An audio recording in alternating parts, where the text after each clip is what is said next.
Welcome to Le Monde to my channel.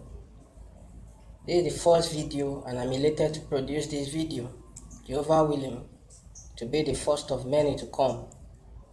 It is sad to see, especially when watching the world, that people now see being secular as the path to enlightenment, while religion is being pushed, being relegated to the background and associated with backwardness. Obviously, religion and its actions have had a role to play in making a good percentage of people reach this conclusion.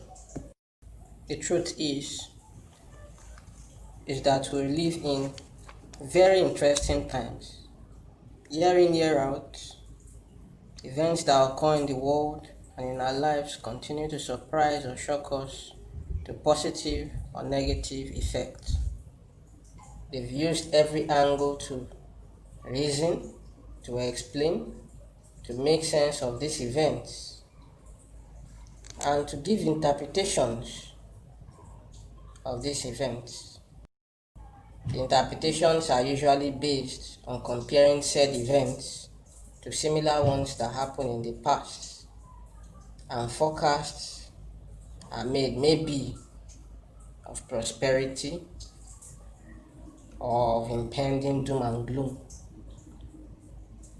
The angles regularly used are the political and commercial angles. The spiritual angle, however, is not in the mainstream and is not regularly sought after. At least it's not presented as much, it's not given as much attention as I think it requires. To me, this is strange because man has a certain need that has to be satisfied for him to be happy. Let's see what that need is. Let's read Matthew chapter 5 verse 3. It reads, "Happy are those conscious of their spiritual need, since the kingdom of the heavens belong to them." If we pay attention to the first part before the comma, we see that man has a spiritual need, and we are happy when we are conscious or pay attention to that need. Being conscious of or paying attention to a need is obviously with a view to satisfying that need. For example, when you are hungry, you feel the pangs of hunger. What happens next? You are happy when you have the ability to and take positive steps to quell that hunger, like buying the food you enjoy and eating it. It's the same for our spiritual need also. We must take positive steps to satisfy our spiritual need.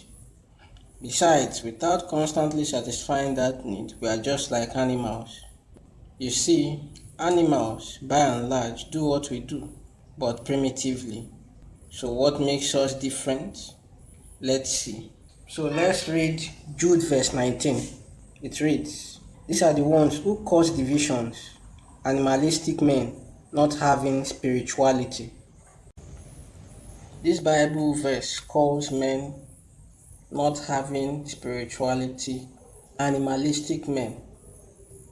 The reason for that is because animals cannot develop spirituality. That is, they cannot be conscious of their spiritual needs with a view to satisfying it.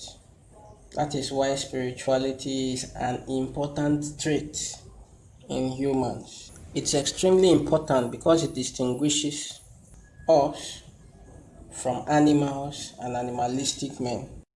We are in effect carried on wings of eagles and brought to God Himself. Those having spirituality now have a higher existence.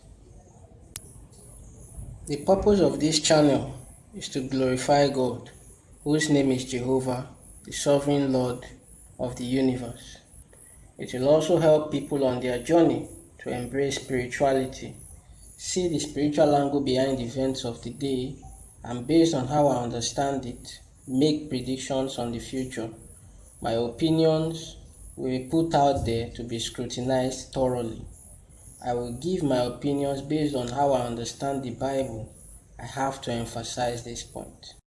Now at this point, I want to reiterate what was stated at the outset of this video, that unless otherwise indicated, the Bible verses shown and read are from the Modern Language New World Translation of the Holy Scriptures.